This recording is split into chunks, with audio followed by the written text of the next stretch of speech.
Hello and welcome to the Red Forces coverage of the Border Gavaskar Trophy.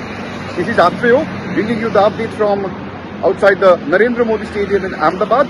And the news after the second day's play in the fourth test is that Australia have reached a very good position. And they have reached a position from where it's very difficult for them to lose this match, and it's up to India to bat as deep as they can, as long as they can, and get as close as possible to the Australian total. The story of the day, once again, the hero of the day was Usman Khwaja to a major extent. The left-hander batted for over 5 sessions and formed the backbone of the Australian innings. He was ably supported by Cameron Green and his maiden test century, and the two spent the first session without losing a wicket. At that point in time, India looked down and out, but they did make a comeback of sorts in the following sessions.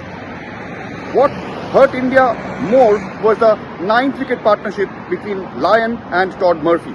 At 409 for 8, India would have thought that they would get the Australians out for 420 or thereabouts. But the two off-spinners struck together a partnership of 70 for the 9th wicket and helped their team reach an intimidating total of 480.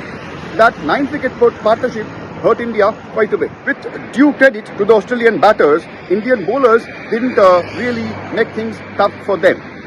And in the first session in particular, they allowed the runs to flow, and that was again the case when the 9th wicket partnership got going. The Indians, although Ashwin bowled had a superb day. He ended up with 6 wickets, and under these very trying conditions for bowlers, he was immaculate in his variations and control. And but it has to be said that the other bowlers didn't really back him up. There was no attempt to, when they saw that the wickets were not coming, there was no attempt to seal one side of the wicket and bowl towards that side. Yes, there were too many left-right combinations, too many left-right batting combinations which upset the bowlers, which didn't allow them to settle down to a particular line. But having said that, Indians didn't really try to make things different for them.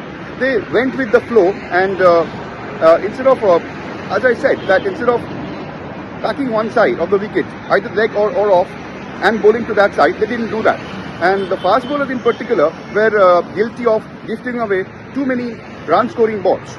And that was Umesh Yadav and Shami, both were guilty of that. And as a result of that, India find themselves in a position. From there, they will have to chase this game. 480 is a big total on any wicket, and although this is a full of runs, getting 480 and batting on the third day, maybe the fourth day, is not going to be easy, as the pitch might start assisting the bowlers a little bit. So for India, it's now for India to chase the game and get as close to the Aussie total as possible. They got off to a good start. The openers spent 10 overs without being separated, and they look good, look quite assured, and that's what they have to do. They have to carry on. They need partnerships. India need partnerships. There's no two ways about it. And as long as they get those, they'll be looking to get those, which they have not so far in this series. So we'll be bringing you the updates from the test match as the test match goes on. For now, this is Atreyo saying goodbye. Keep watching Red Sports.